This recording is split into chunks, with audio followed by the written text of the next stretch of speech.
Hello, everyone, and welcome to this afternoon's VMR session. I am really excited about this. We have Dr. Tapper, who's going to be joining. He asked to go by Elliot throughout the session, who is a hepatologist at University of Michigan, I believe, and was just on a CP Solvers episode. So definitely go and listen to that, and was gracious enough to come back to participate in VMR today. So just to start out the session, I will be asking him what he drew him to hepatology, and then also if there's any pitfalls that as general internist or other subspecialist he would like to share with us. Well, thank you very much for having me. A privilege to join you. I'll just say that I discovered the liver as a wayward medical student who was rotating with an anesthesiologist, happened to be a liver transplant anesthesiologist. She introduced me to a patient with portopulmonary hypertension. And when I learned what the liver could do to a lung, my mind was blown. She told me about how she was very excited to have a liver transplant to escape multiple hospitalizations for hepatic encephalopathy, and I was compelled, I was hooked, and I've been on the same thing ever since. Now, in terms of a pitfall for a internist in cirrhosis, I'll say one thing: follow the platelet count. If a patient has a risk factor for liver disease like diabetes, obesity, alcohol use disorder, and you've been watching their platelet count waffle downwards, this could be the most sensitive sign that your patient has developed cirrhosis and might benefit from meeting someone like me.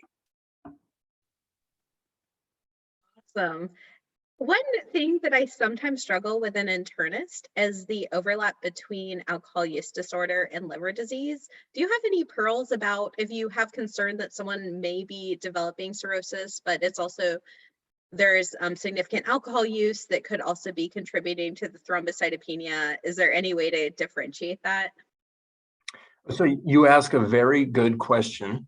And at the point that a patient is developing some degree of bone marrow suppression from alcohol use disorder, they're already at an increased risk of harm. And if it's important, if that patient needs extra reasons to be worried about their health or motivated about a change, raising the possibility of liver disease, even when uncertain, is probably a useful tool. And when you see a patient like that, I'm more than happy to help sort things out, either through monitoring to see what happens after a trial of substance use disorder therapy, doing non-invasive or liver biopsy testing to figure out what's going on inside their liver, and helping you sort out exactly what your patient's stage might be. Awesome. Well, without further ado,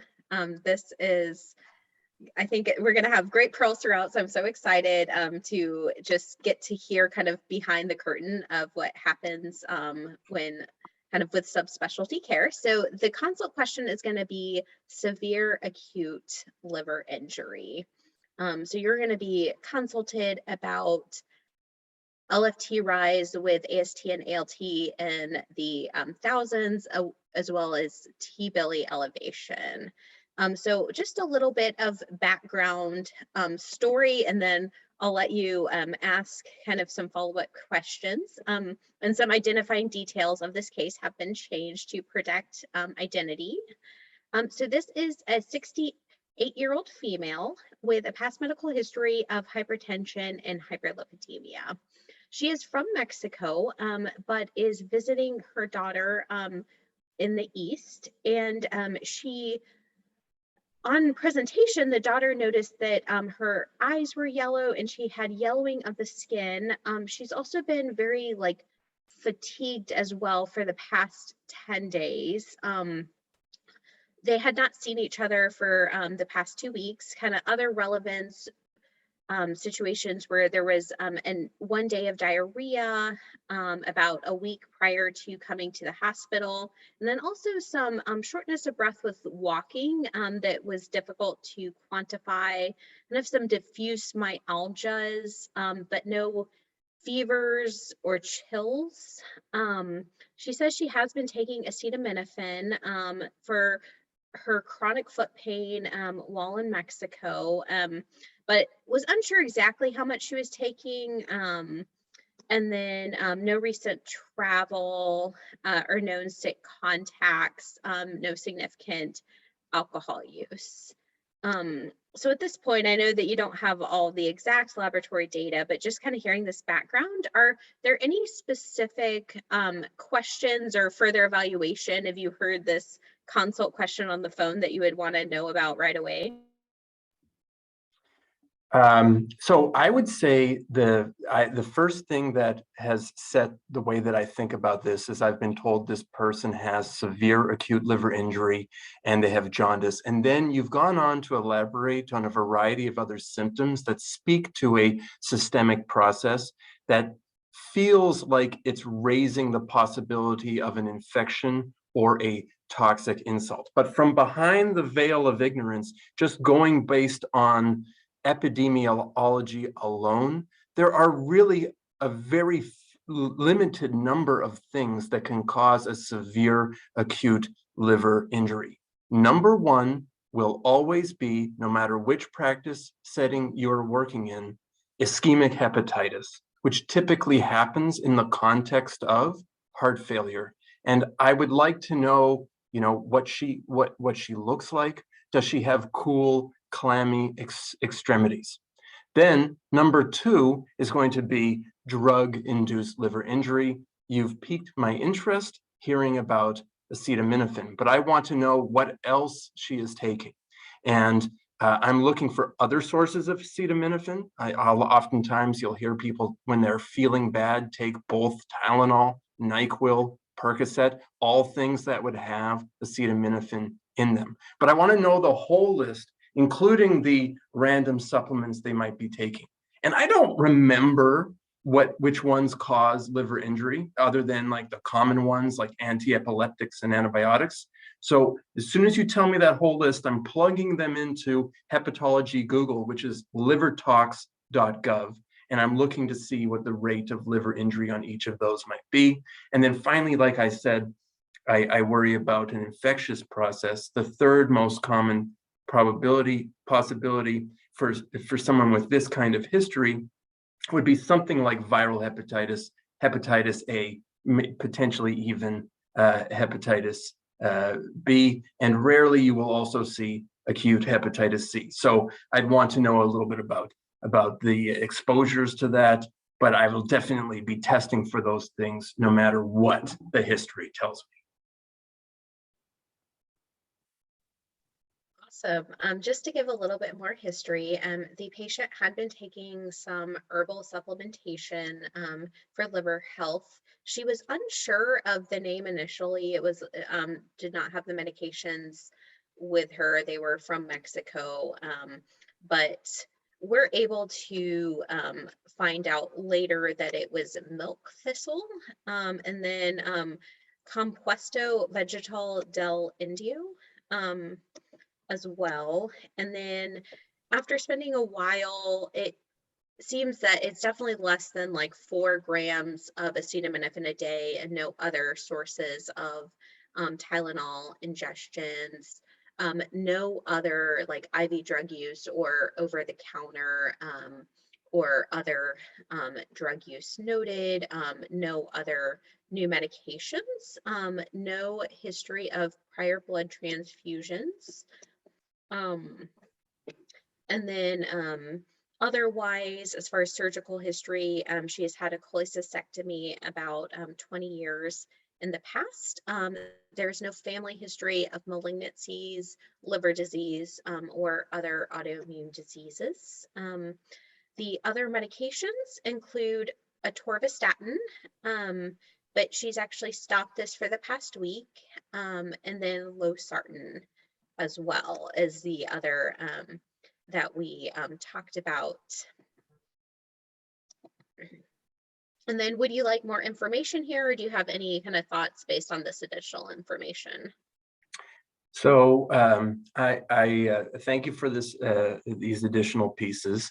I'm definitely interested. I always like hearing about the supplements that people are taking. Oftentimes, they're not the ultimate cause, but it would be a mistake not to do your due diligence and look into this. And I'm reminded of a separate story of a patient taken care of by friends of mine on the West Coast, where they discovered a patient was taking a special kind of alkalinized water supplement that caused their liver injury presenting just like this. So there will always be value in grilling patients about what they are consuming, because you may very well find the cause, but also, help with public health as you may have found a tainted supplement that can be traced to other things. But in this history, you hear about statins and liver injury. Very rare does that ever happen, although it could. I'm glad she stopped it, sort of taking away some of our concern, but not all of it,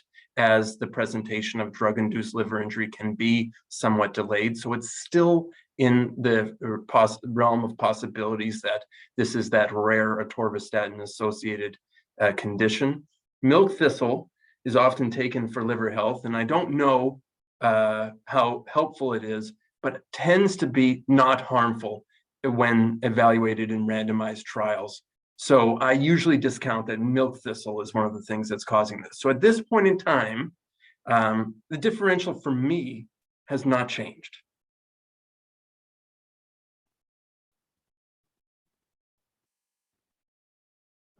Awesome. Well, I will give some more additional information. Let's see. Sorry.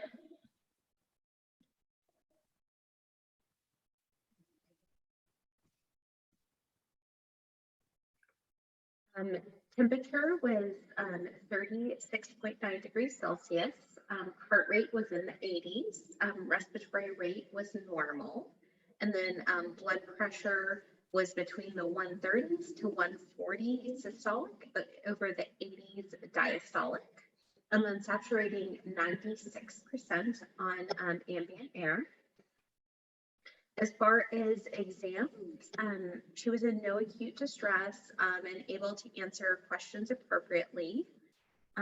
Did have jaundice as well as scleral icterus, but otherwise her extraocular movements were intact. She did not have any JVP elevation on exam. She did have a faint 2 out of 6 systolic murmur. Her lungs were clear to auscultation.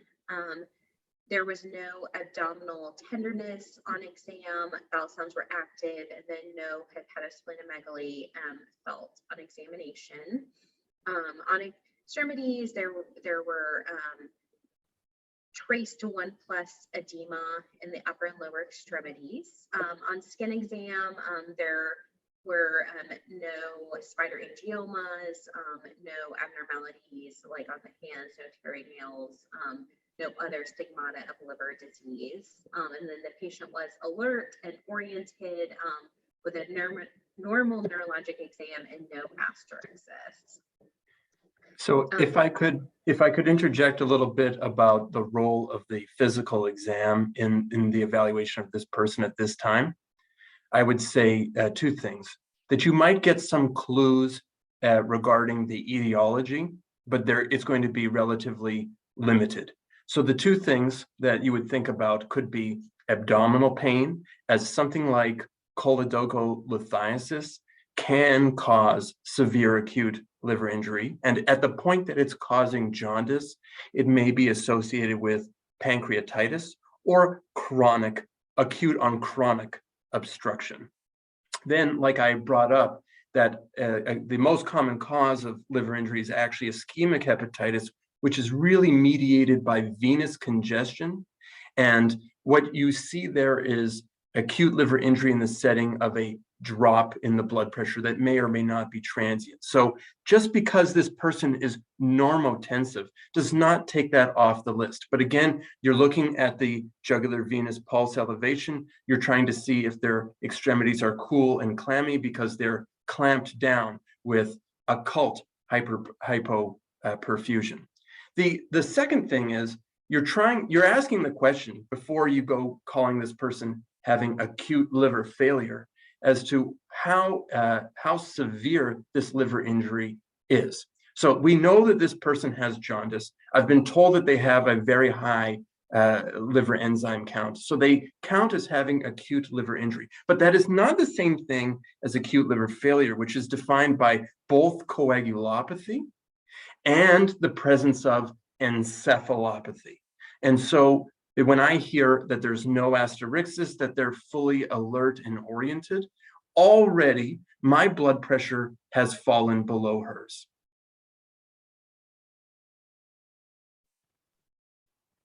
Okay, awesome. Is there anything else that, this is a severe acute liver injury, but let's say if we were like shifting gears and thinking about a cirrhosis evaluation, are there any kind of clues or particularly helpful exam findings that you would suggest that we look for? Yes. So, people with cirrhosis can also get acute liver injury. And acute liver failure typically happens to people who do not have a pre-existing liver disease, with some rare exceptions, things like a hepatitis B flares or Wilson disease. Now, most people don't read the textbooks these days, and the classic presentation of cirrhosis with palmar erythema and spider angiomas, it's going to be missing a lot. But when I hear that they don't have spider angiomas, the probability that this person has cirrhosis does in fact decline to a degree. So to summarize, you'll definitely be keyed into it by the presence of things like spiders, predominantly on the chest, the upper body, not so much the lower torso, and palmar erythema, chronic portal hypertension with caput medusae. Those kinds of things would tell you this person most likely has cirrhosis. But if they don't have those things, that's okay. They can still have cirrhosis and be sick from it. Awesome. Well, I'm going to get to the labs because I know everyone is waiting for the laboratory data. So I'm going to be a rebel. And since this is hepatology VMR, I'm going to start with the hepatic panel. So on the hepatic panel, the albumin was 2.8. The total protein was 6.9. The bilirubin was 15.8 with a direct bilirubin of 13.5. The AST was 1,700. The ALT was 1,670. The ALK phos was 200. And then going through the rest of the labs, the WBC count was 10.1. With lymphopenia to 1.3 and a mildly elevated neutrophil count, absolute neutrophil count. The hemoglobin was 14.2, and then the platelets were 200. And then there was a normal MC, the MCV was 104. And then as far as the rest of the BMP, the sodium was 138. The potassium was 4.4. The chloride was 109. The anion gap was 7. The bicarb was 22. The BUN was 19. The creatinine was 0.45. The glucose was 155, and then the calcium was 8.6. So this was kind of the initial values that were obtained in the ED. So based on this, how does this change your differential? And then what would you suggest for next steps for evaluation? Okay, so just a few things that pop up here is that the ALT and AST are both very high. And one of the things that will come up in conversation is the ratio between the AST to ALT and how instructive that might be. And what I'll tell you is that once that level is this high, over several hundred, the ratio is kind of meaningless. This liver is jacked up, and that's all that you need to know. Now, some people will say the AST is greater than the ALT, and therefore this implicates alcohol. However, while that is often the case, the alcohol-related liver injury does not cause an elevation of this degree. When you sum them together, you get usually less than 500. Now, the alkaline phosphatase is slightly elevated over, what the computer would tell you is normal, but it's not a predominant picture. So I would call this a hepatocellular injury. The bilirubin is particularly high. So now my blood pressure is starting to go up. I'm a little more worried. I start to think that this injury has been going on for some time. It is predominantly direct. So I'm definitely worried about her liver. And then I see the platelet count is 200. It's greater than 150. It's confirming our suspicion that this is not a person with pre-existing cirrhosis. And the MCV is a little bit high, which does raise some questions about certain medication exposures or pre-existing alcohol, which is something I would definitely ask about. Now, in terms of additional testing, you've heard in the chat box here some very good ideas. So my differential really hasn't changed. And so I have to go where the money is, still with the epidemiology. I want to know what's going on in her liver, but I definitely want to know what a Tylenol level might be. Because I'm worried about this person, I'm probably thinking about empirically treating for Tylenol toxicity. And I'm definitely worried about viral hepatotrophic viruses, things like hepatitis A, hepatitis B, hepatitis C. These are things that might not change our management today, but things that I'm worried about and I want to know about. Okay, awesome. So I'll give some initial labs. The INR was checked and was 1.46. The lipase was not elevated. Ethanol and Tylenol levels were negative. The IgG was 2,650. The LDH was 1,084. And then the HIV was negative. What was the IgG? It was 2,950. Yeah.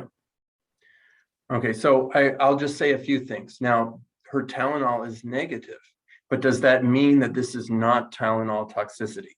And the answer is, this would be a late presentation of Tylenol toxicity when the Tylenol has been metabolized and the NAPQI is higher in the liver. So that Tylenol level itself does not absolve it.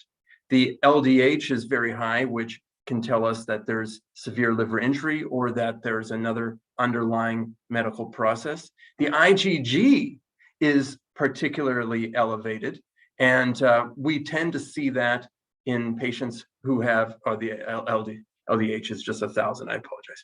But so that's more consistent with liver injury. But when the IgG is very elevated, I start to think that the possibility that this person has an autoimmune hepatitis is higher.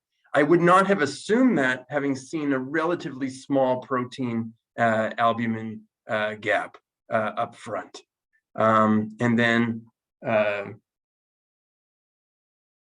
beyond that, I just wanted to bring up the kinds of viruses that can do this. I'm very interested in the classic viral hepatitis A, B, and C, because those are the most common. But obviously, any virus that has a predilection for the liver can do this as well. So some people thought about herpes simplex virus. You could also see this with CMV, potentially EBV. CMV in the right patient, particularly someone who's been recently exposed to a immunosuppressive agent. EBV, exceedingly rare, but it does happen. And HSV, when it does happen, is typically associated with very sick presentations, far more sick than what we are observing today. So I still maintain the same differential. Awesome. One thing I try to be mindful of is thinking about doing a thorough but also a cost-effective workup.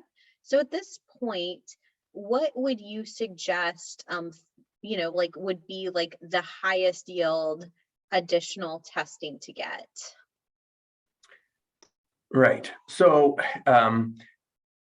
at this point, the patient is effectively donating all of her remaining blood for you to test the variety of things that your liver consultant has asked you to test for. And that is a common practice, but it is riddled with pitfalls. So again, what I'm very interested in knowing is what you've already told me. And if you were worried about, for example, autoimmune hepatitis, and you got an ANA and an anti-smooth muscle antibody, which would pair nicely with that IgG level. Those are the three most common things that are abnormal in autoimmune hepatitis. Beyond that, liver kidney microsomal antibody or soluble liver antigen can also be observed in this. Even if those things were negative, and they often are, if this patient doesn't get better, I might be worried that that is in fact the cause, and I'd be going down the route of liver biopsy. So I would be interested in knowing what's happening in the liver. Are we missing something that like an infiltrative mass? So I'd be interested in cross-sectional imaging, or if she's not well enough for that, an ultrasound, and the viral and the standard viral hepatitis. And it might make you uncomfortable to not send a ceruloplasmin, but that's all I really need to know. Awesome. So a liver ultrasound with Doppler was obtained that showed a mildly echogenic liver that was nonspecific, sequelae of cholecystectomy, and then a 1.1 centimeter hypoechoic left upper pole renal lesion, as well as bilateral renal cyst.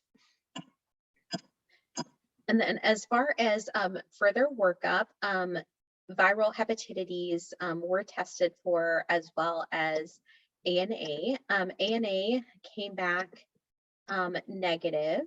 And then as far as viral studies, viral hepatitis A, IgM was negative. Hepatitis C antibody was negative. And then hepatitis E, the IgG was positive, but the IgM was negative. And then hepatitis B surface antigen came back positive, confirmed by neutralization assay. And then the core antibody was reactive. And then the hepatitis B E antibody was positive, and the antigen was negative. So based on this information, what would you suggest as far as, is there anything further you'd like to send? What kind of management would you like? I did forget to mention the patient was initially started on NAC infusion and acetylcysteine after coming into the hospital. Yeah, so let me just handle a couple of these things in order, in reverse order. So in terms of NAC, right, NAC, unless there is a critical shortage where you have to make a decision about one patient in your hospital to get it, there is nothing wrong with giving NAC to a patient like this. NAC has limited, if any, side effects, and is associated with improved transplant-free survival in people with late presentations for Tylenol toxicity, and may even improve the outcomes in people with viral hepatitis. Typically in the US, it was exposed to people with hepatitis A. So that was a good decision. Then number two is that we heard that the hepatitis C antibody was negative.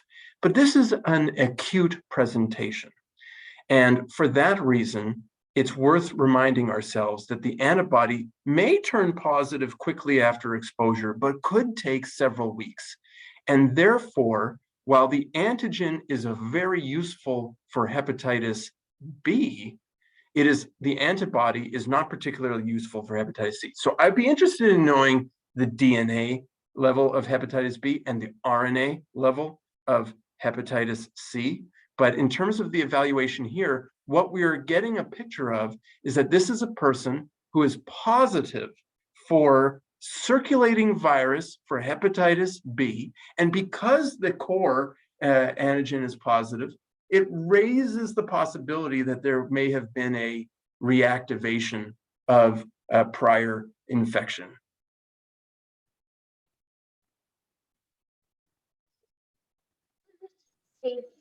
When would you suggest sending testing for hepatitis C? That's a very good question. So there's just two quick points. You also tested for hepatitis E, which I did not mention before, but that's actually a very good idea. And it's rare that the travel history would be instructive, except when it comes to things like infections. And hepatitis E definitely happens to people living in the United States, and it's certainly more common for people outside the country. And it's often obtained through undercooked or uncooked pork. That is one of the most common ways of transmission. Now, hepatitis D is like a hanger-on to hepatitis B, right? So hepatitis D is there hijacking the cellular machinery of hepatitis B. So you can't have D without B first. And I would definitely be interested in knowing if they have D. So anytime I diagnose hepatitis B, I'm checking the D at least once, because if they do have D, then there's a very good chance that they'll never clear that hepatitis B on their own, and that they would need a fundamentally different treatment plan, not necessarily during this hospitalization, but moving forward. So just to summarize some of the points here is that why did I say potential reactivation for that hepatitis B? Because it turns out that most acute viral hepatitis B or C will resolve on its own. But there are certain signs that this person's viral hepatitis will not be controlled immunologically by her own, because there's a possibility that she had reactivation vis-a-vis the evidence provided by that positive core antibody. And then the D would also tell me whether she'd be able to clear that hepatitis B surface antigen on her own, because it's functionally impossible to do so if the D is present. And so I'm thinking about, is this a person that will need to be on lifelong antiviral therapy? Not everybody with acute hepatitis B needs to be treated, but this person, it looks like she might need to.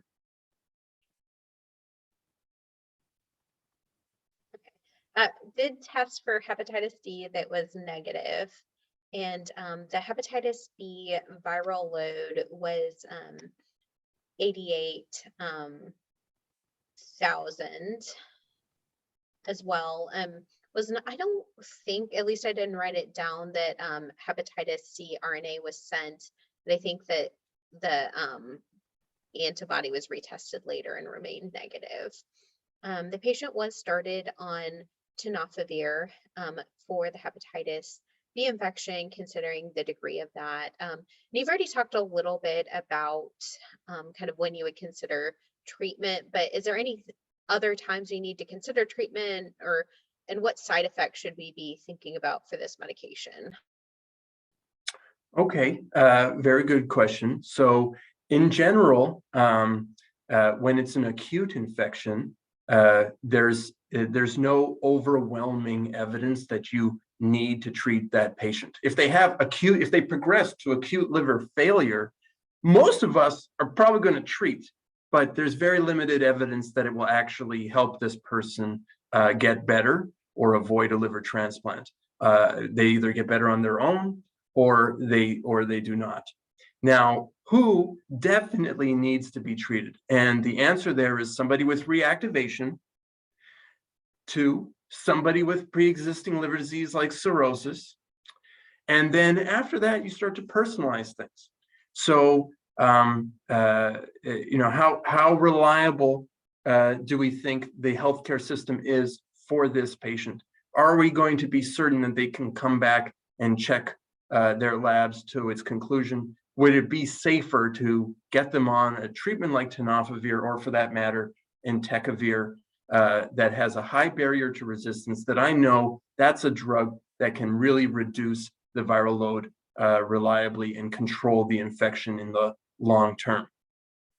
And then beyond that, I think if they're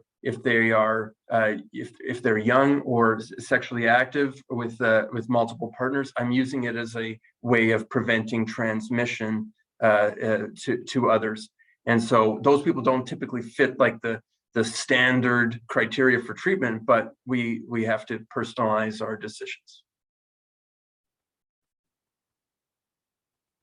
Awesome. And then is there any like side effects or any cautions that we need to think about when using tenofovir? Okay, so tenofovir has broadly three kinds of side effects. One is that it is associated with metabolic changes. One is that it's associated with an increased risk of osteoporosis. So in the long term, we follow patients' bone density. 2 is that it's somewhat toxic to the proximal tubule and can be associated rarely with a Fanconi syndrome. And 3, depending on which of the tenofovir versions that you are using, it may be associated with weight gain. So there's an old tenofovir and a newer version when the old one went off of patent that is supposed to be associated with a less degree of renal injury. So because there's this renal injury, we look at creatinine and we check a UA at least once a year. And because it's filtered through the kidney, we're making dose adjustments on the basis of the glomerular filtration rate. Beyond that, I can't think of too many other concerns, except that because tenofovir, hepatitis B therapies are often part of the backbone of HIV therapy, you definitely want to know if this person has HIV so you don't make a mess there.